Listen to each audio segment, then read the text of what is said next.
পেফরেক্স remittance account ব্যবহার করার জন্য আপনি পূর্বে যদি অন্য কোনো ডিভাইসে টু ফ্যাক্টর অথেন্টিকেশন চালু করে থেকে থাকেন, কিভাবে ক্যানসেল করবেন ভিডিওটি ভালো করে লক্ষ্য করুন। আপনি যদি বর্তমান এই মোবাইলে পেফরেক্স এর অ্যাকাউন্টে লগইন করতে পারেন, তাহলে লগইন করবেন। একদম নিচে ডানে অ্যাকাউন্টে গিয়ে দেখতে পারবেন টু ফ্যাক্টর অথেন্টিকেশন সেটআপ, এখানে ক্লিক করবেন।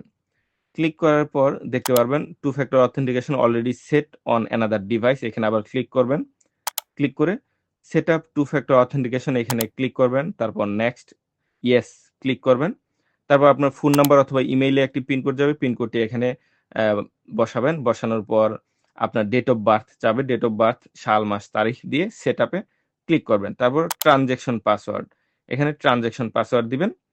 তারপর 6 digit one time password generated by Google authenticator. আপনি যদি আগে গুগল অথেন্টিকেটরে টু ফ্যাক্টরটা চালু করে থাকেন, সেখানে কিন্তু 6 ডিজিটের যে ওয়ান টাইম পাসওয়ার্ড আসবে সেটা দিতে হবে। এখানে কিভাবে আসবে নিচে একটু নমুনা দেখতে পারবেন। এইরকমভাবে দেখা যাবে।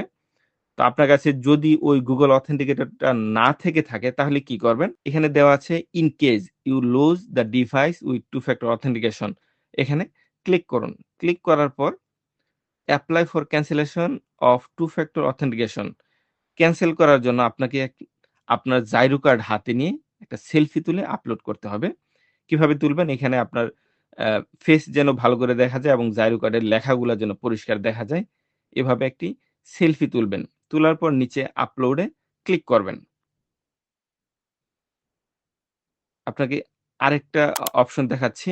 এখানে যাবেন টু ফ্যাক্টর অথেন্টিকেশন, তারপর ক্যানসেল টু ফ্যাক্টর অথেন্টিকেশন, এখানে আবার ক্লিক করবেন। ইয়েস এ দিবেন। তারপর ডেট অফ বার্থ দিবেন।